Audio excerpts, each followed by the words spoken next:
Graças a Paz, família Adai, e a todos vocês que estão nos acompanhando nessa programação de Páscoa tão especial.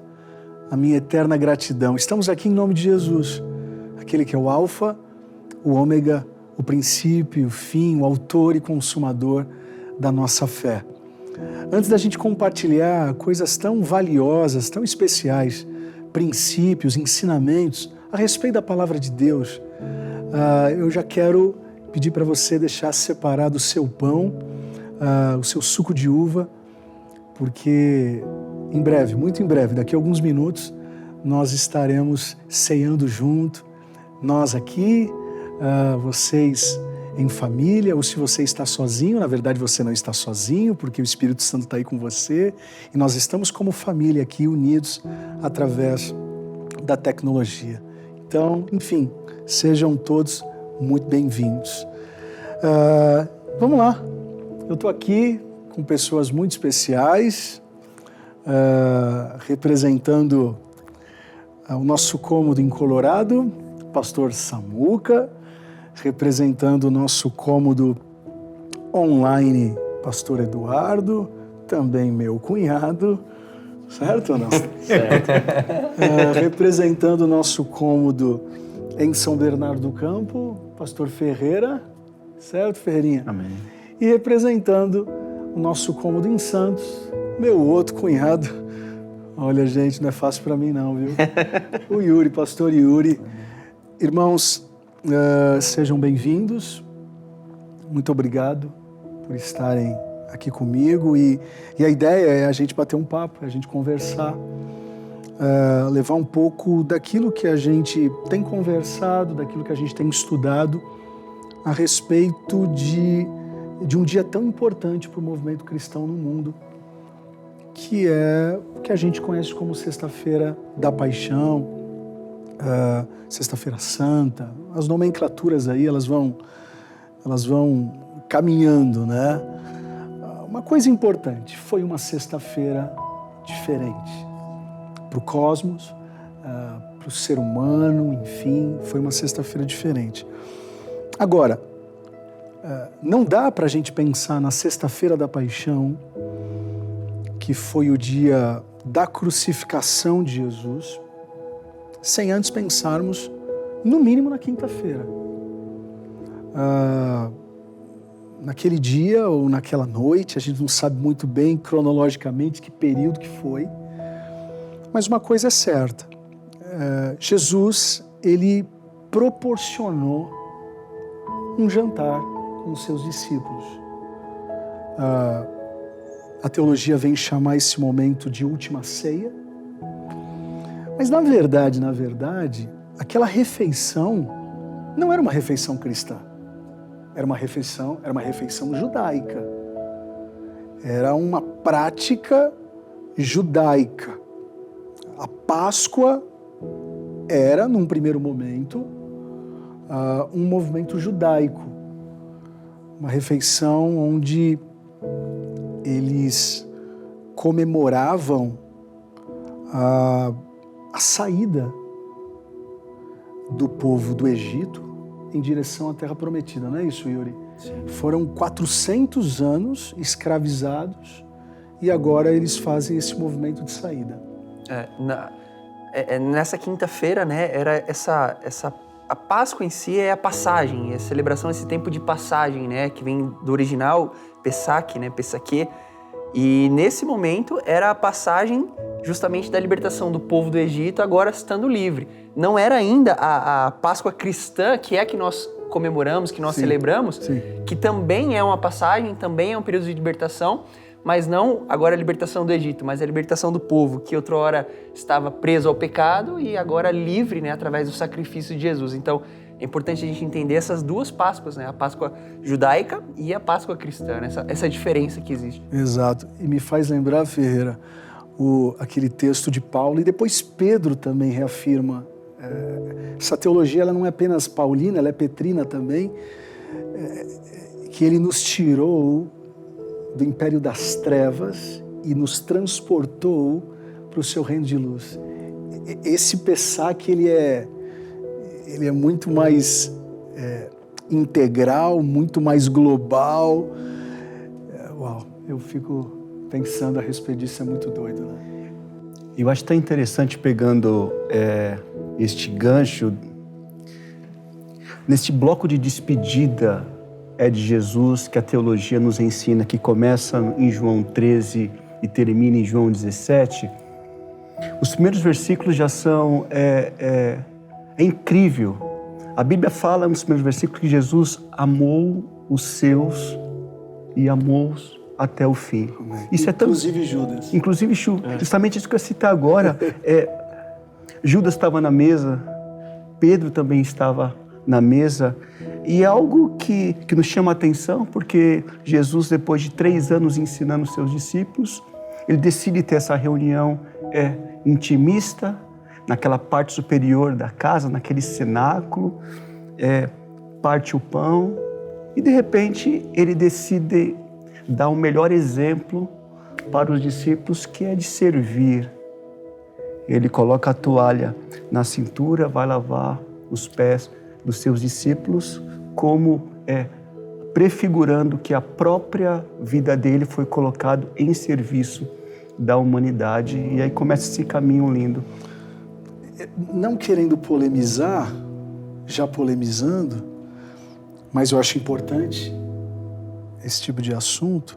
O fato de Judas estar nesse momento, ele é muito emblemático, porque ao decorrer dos anos na história cristã,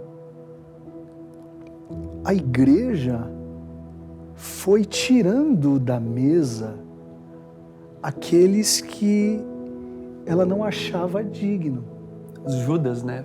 Foi tirando da mesa os Judas. E a gente vê isso até hoje. Sim. A gente vê isso até hoje. Sendo que o próprio Jesus, sendo onisciente, onipotente, onipresente, ele permitiu Judas estar naquele momento. E nós, como pastores, será que nós temos o direito de dizer: você não é digno de tomar ceia, você é? Qual é o crivo? É tão interessante essa tua fala, que o padre Antônio Vieira, ele cita dentro desse contexto que Jesus é um amante perfeito, ou seja, é aquele que ama com perfeição. Ou seja, mesmo sabendo quem Judas era, mesmo sabendo quem Pedro era, mesmo sabendo quem nós somos, ele nos amou, amou os seus e amou até o fim. Amém. Isso é muito lindo. Uau. Isso é muito louco. Enfim, o caminho continua. O caminho continua. A Bíblia vem dizer que ainda nessa quinta-feira, essa transição da quinta para a sexta, Jesus ele vai a um lugar. A gente conheceu esse lugar, né, Ferreira? O Yuri também conheceu, né? Então vocês estão precisando... Eu vou correr atrás. Vamos chegar lá. Que é o Getsemane. E foi profética realmente a ida dele lá, né? Porque Getsemane, lá no Jardim das Oliveiras, significa local de prensa. E se tem algo que aconteceu através de uma batalha espiritual, foi essa prensa que Jesus ele estava sofrendo, a ponto do texto bíblico relatar que ele suava sangue. E eu me lembro não sei se você se lembra, uma certa vez um pregador foi nadar e nós estávamos na Grenfell ainda. Sim. Para quem não sabe o que é Grenfell, bom sujeito não é. Grenfell, depois Agostinho Gomes, depois a gente foi para Ouro Verde, onde estamos no Ipiranga agora. Foi na Grenfell, e ele falou um pouco, ele falou um pouco desse suor de Jesus em sangue, mas da visão mais médica, mais fisiológica. Você se lembra disso? Sim, eu lembro, porque toda vez que a gente lê essa passagem, a gente entende só como um sentido figurado de, nossa, suou sangue porque estava doendo demais, enfim. Meio metafórico. Meio metafórico. E ele falou esse pastor, ele comentou que um amigo do pai dele tinha um câncer no estômago. Eu lembro exatamente o que ele falou. E ele tinha uma síndrome onde nenhuma anestesia pegava ele. Ele tinha alergia, né? Tinha alergia, não podia dar nenhuma anestesia nele. E aí o médico falou, a gente vai fazer a cirurgia, porque precisa tirar esse câncer de você, só que você vai sentir tudo, né? E, enfim, você vai desmaiar e tal. E eles fizeram a cirurgia. Imagina, a dor de você sentir os médicos abrindo a barriga dele. E só que era muita dor e aí o cérebro dele apagava. Então ele ficou toda a cirurgia desmaiando, acordando, desmaiando, acordando. E quando acabou a cirurgia, os médicos conseguiram retirar o tumor. Toda a roupa que ele tava da cirurgia estava empapada de sangue, porque eles só cortaram a barriga, mas era uma dor tão grande, uma agonia tão grande, que as veias dele começavam a estourar e ele literalmente suou sangue também. E Cristo teve essa mesma reação orando. Imagina isso. Então quer dizer que é possível, em um momento de pressão, o organismo... Fisiologicamente é literalmente possível suar sangue. Então não é uma coisa só metafórica que a gente... Isso, só que o cara estava sofrendo uma cirurgia. Imagina o tamanho da agonia, né, sofrendo, orando, você sentindo aquele peso de todo o pecado do mundo. Enfim, estamos falando da quinta, já na transição da madrugada, e a gente precisa seguir, e finalmente chegamos na sexta, onde Jesus é levado no caminho do Gólgota. Para a gente ganhar tempo, nós chegamos no momento da crucificação. A Bíblia vem dizer que Jesus ele foi crucificado ao meio-dia, e parece um paradoxo, mas ao meio-dia não tem dia.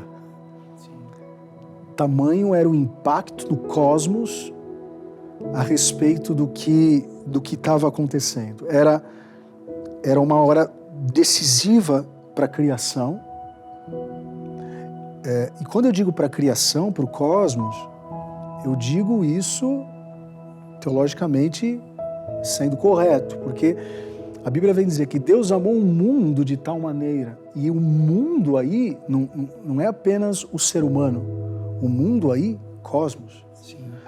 Ou seja, o amor de Deus enviando Jesus é para fazer uma reconstrução, uma ressignificação no mundo todo. Tamanho foi o impacto do pecado em Adão e Eva. Então Jesus agora vem para ressignificar isso. Então não é à toa que ao meio-dia o céu ele se escurece.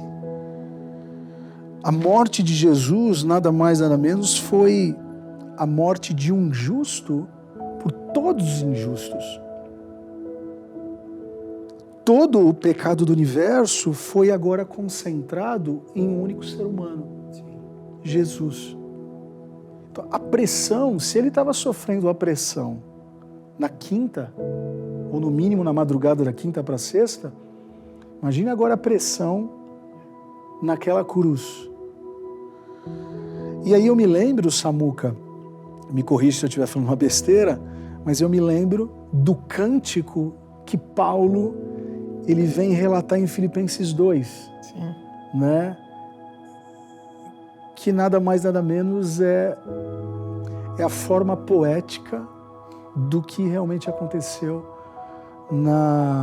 nessa sexta-feira, não? Sim.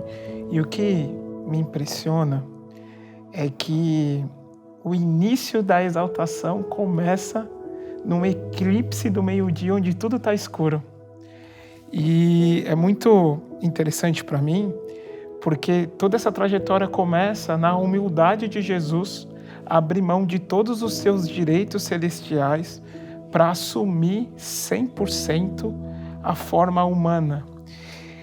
E o texto vem dizer, em Filipenses, que ele se esvazia de si mesmo. Literalmente, ele se esvazia para ele sentir completamente o que nós, seres humanos, poderíamos sentir. Ou seja, não foi só na dor da oração, foi a dor física mesmo. E aí tem um pastor chamado Dietrich Bonhoeffer. Ou seja, não foi apenas a dor da batalha espiritual do Getsemane, foi batalha física mesmo. Batalha física. Lógico que a dor espiritual o fazia sangrar, mexia com a sua fisiologia, mas, foi o ápice, foi cortado, ele foi... O ápice de dor de tudo, né? Isso. E, tanto que O esse Dietrich, pastor... você fala do Dietrich, isso, né? Isso. Duas coisas que ele fala da crucificação. Ele fala primeiro do padecer, de um Deus que morreu pelos pecados da humanidade, e fala do compadecer, de um Deus que se tornou homem para sentir a dor física, a dor da alma, a dor do corte, a dor do abandono. Se tem a pior dor que alguém pode ter, além de tomar um tapa, é ser abandonado. E Jesus, ele sentiu esse abandono. As piores dores ele sentiu. Isso é... A gente imaginar que um ser humano pecador sofra, isso é uma questão. Agora, um Deus que escolhe sofrer tudo isso, nenhuma mitologia grega dá conta, nenhuma mitologia romana dá conta, qualquer tipo de mitologia, um Deus que escolhe ser gente. As mitologias são exatamente ao contrário, são pessoas que querem serem deuses ou deusas. O Evangelho, por isso que o Evangelho é loucura, porque é um movimento ao contrário. Essa é a crise de aceitação desse Messias, tanto para a cultura judaica, como até os gregos que pintavam esse Deus que não morre, né? Deus, ele veio não parecendo com Deus. E aí muitos não aceitaram até se entregar numa cruz. E a inteligência de Paulo em colocar Deus como rei é porque na cultura da época grego-romana principalmente tinha-se a ideia de que um rei era semideus. E agora Paulo traz um rei que é servo, que está numa cruz, que é gente, que está sofrendo. Então isso é fantástico. E aí depois de todo esse processo vem a parte mais linda do texto, que fala que Deus o exaltou, aquele servo, sobre o nome que está sobre todo o nome. Glória a Deus. E fala mais que toda a língua vai confessar, todo o cosmo vai confessar e todo joelho se dobrará para aquele que vive e reina para sempre. Então, a dor de uma cruz gerou uma vida eterna, né? Então, isso é fantástico. E detalhe, a cruz nem era dele. A cruz nem era dele. Era isso que a gente estava comentando antes, né? Porque, né, é tratado, né, que eles puxam o braço de Cristo, porque a cruz estava feita para Barrabás, tanto é que tentaram fazer um negócio no dia. Quem vocês querem? Barrabás, já está tudo pronto para ele. Ou esse aqui que chegou agora, que eu nem tenho o que falar. E o povo escolheu, não, crucifica ele. Então, a cruz nem era dele, para mostrar que o lugar não era dele, era nosso, né? Nada ali estava propício para ele. Ele realmente se entregou, né? Ele realmente se entregou nesse lugar que nem dele era. Ele se colocou. Não mataram, né? A teologia paulina, ela resolve muito essa questão. Sim.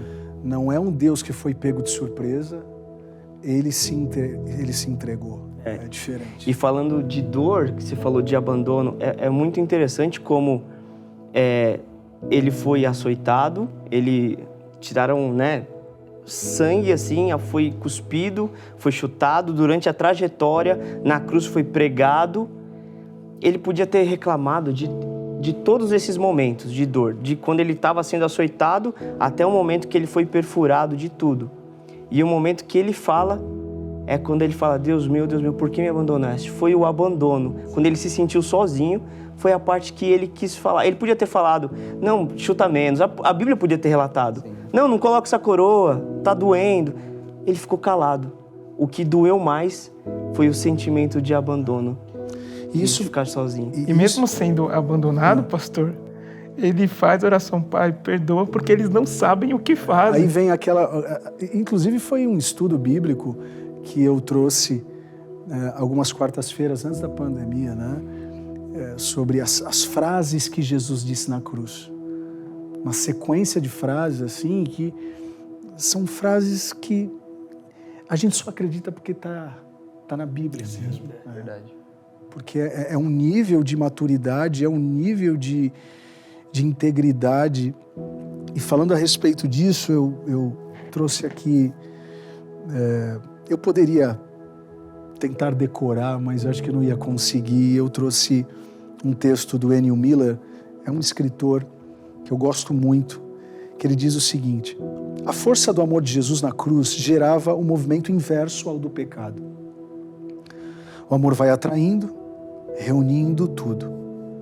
Ao fazê-lo, atraiu a si também toda a forma do pecado.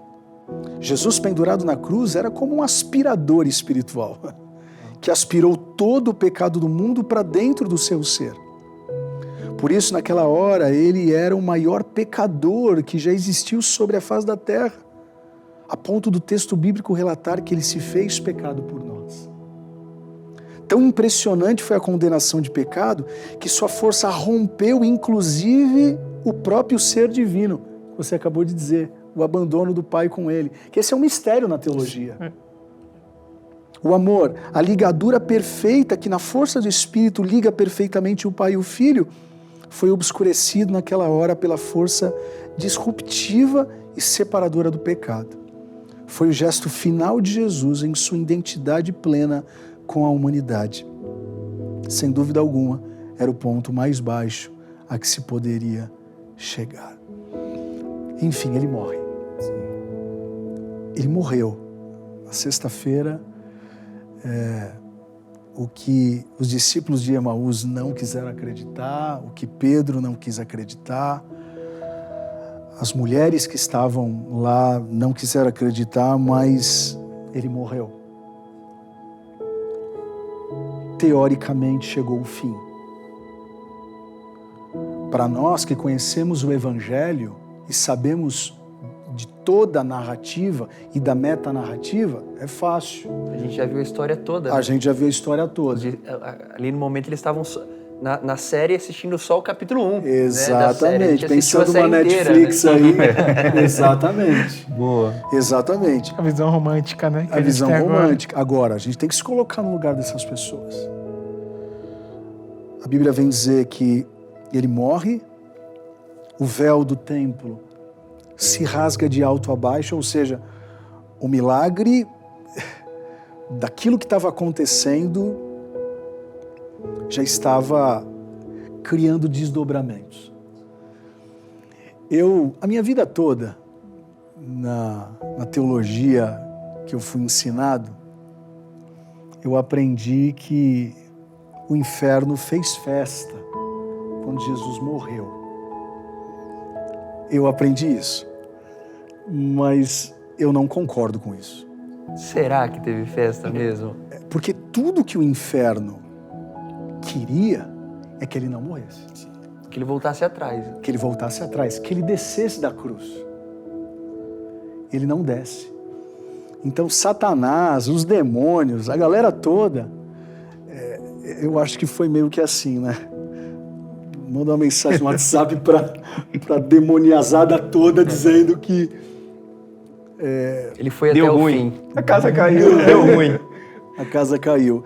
Tanto a verdade que aí o véu do templo se rasga de alto a baixo. É um rasgo que vem de cima para baixo. Ou seja, é o Deus que agora tira essa cortina, desmonta essa cortina, essa separação entre o divino e o humano. Porque essa cortina, ela é simbolicamente um reflexo daquilo que havia no templo e antes do templo, lá em Moisés. Dentro lá do tabernáculo, tinha essa cortina. Né? Então, no tabernáculo tinha uma cortina que era grossa. Aí, quando se faz o templo, essa cortina ela continua. E essa cortina agora é rasgada. Ou seja, em Jesus, mediante o sacrifício dele na cruz, todos podem ter um livre acesso. Amém. A ponto do autor aos Hebreus dizer, podem entrar com ousadia, porque ninguém vai morrer. Um novo e vivo caminho, né? Um novo e vivo caminho. Isso é maravilhoso, pastor, porque enquanto as pessoas tinham que vir de fora para se relacionar com ele, ele faz o caminho inverso, ele rasga o véu e ele abre o caminho, ele indo até as pessoas. Exato. Ou seja, o que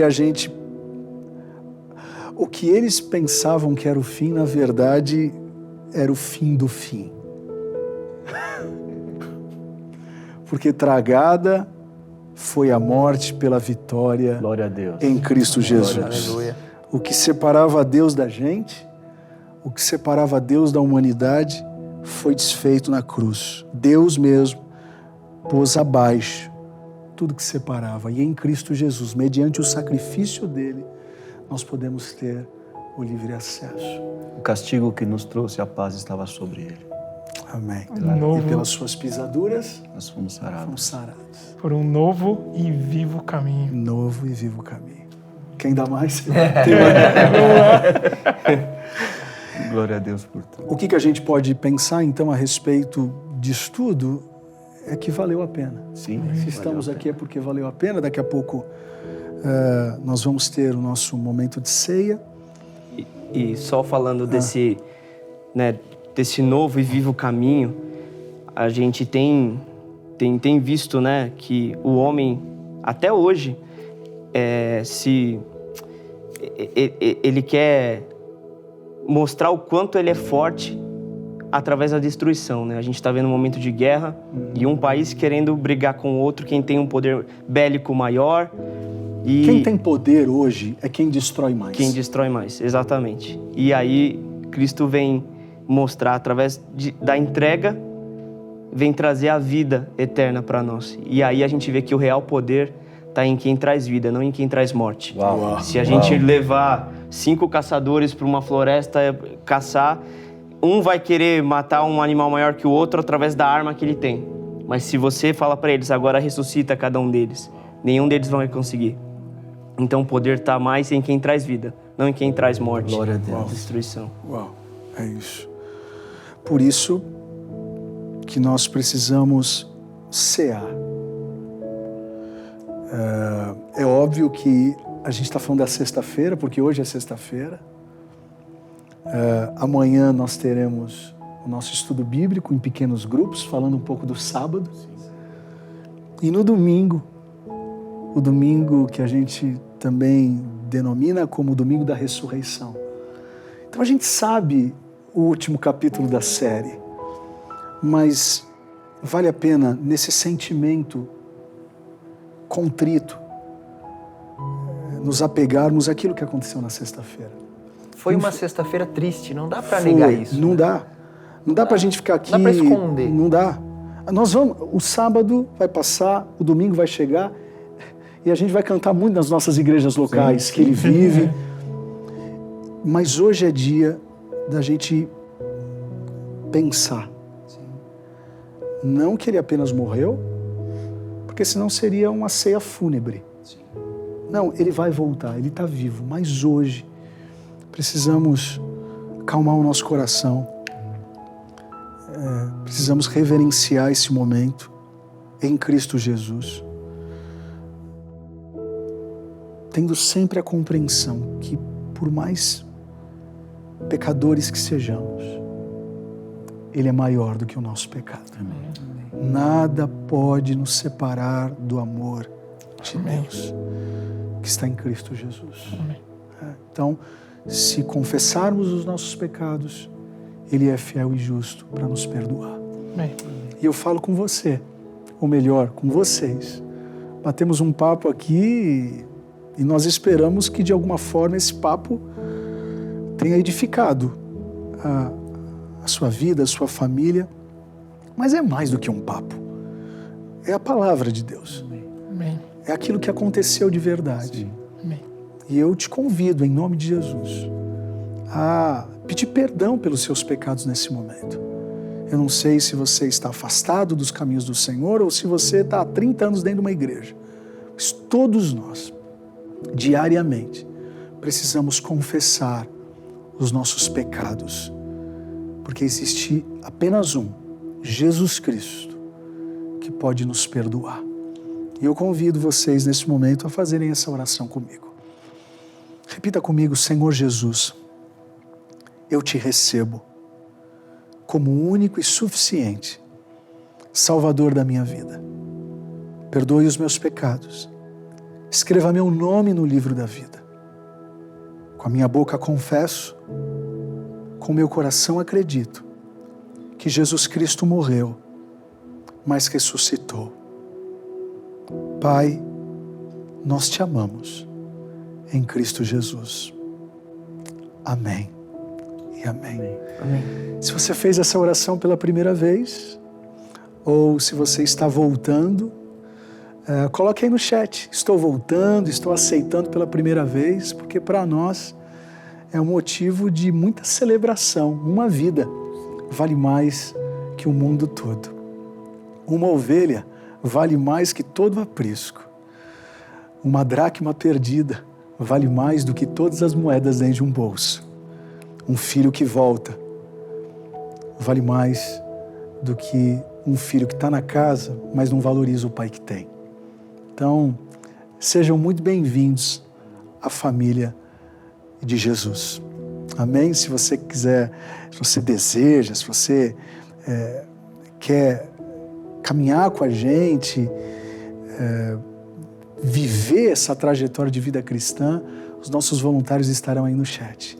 E agora, aproveitando, se você já é batizado nas águas, aproveitando, nós estaremos ceando.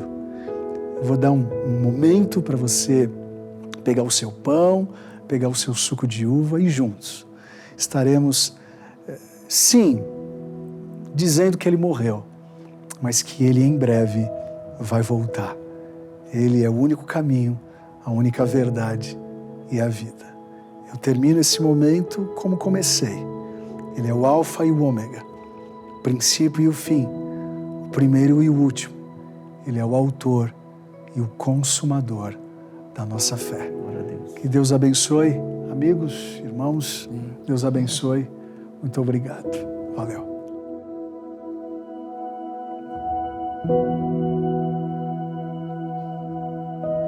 Enfim, chegamos em um dos momentos mais importantes dessa noite, que é o momento da ceia. Sim.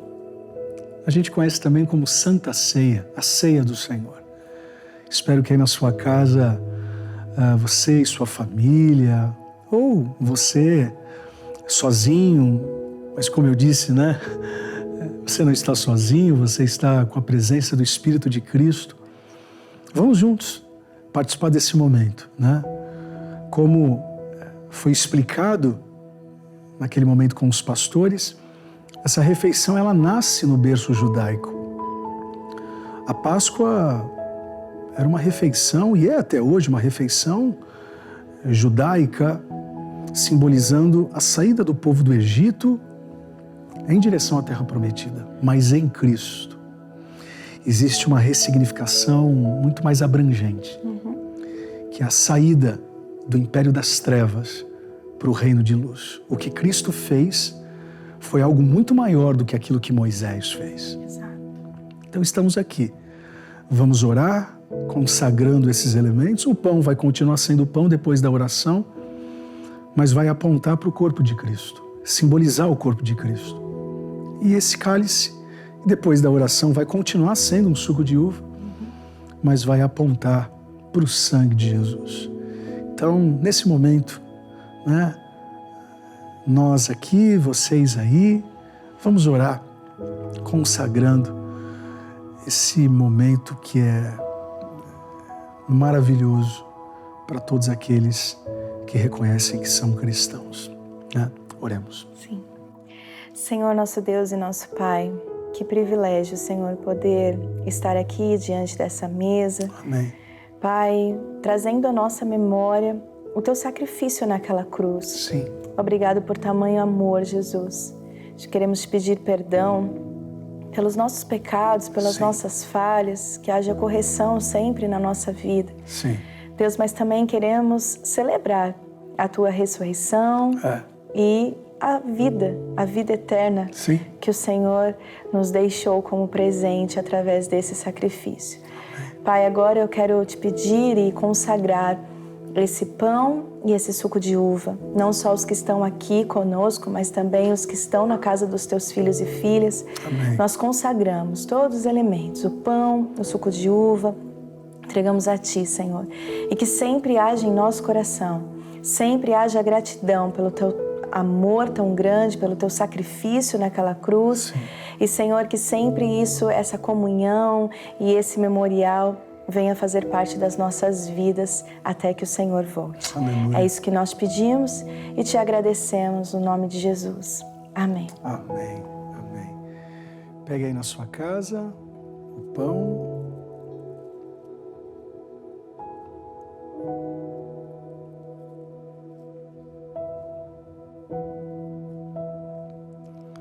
Amém.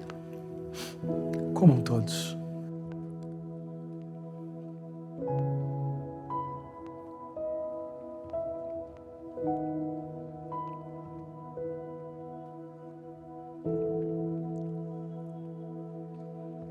Louvado seja Deus. Amém. Pegue o cálice agora. Se você tem alguém do seu lado aí, diga: eu tenho comunhão com você. Eu tenho comunhão com você. Amém. Bebam todos.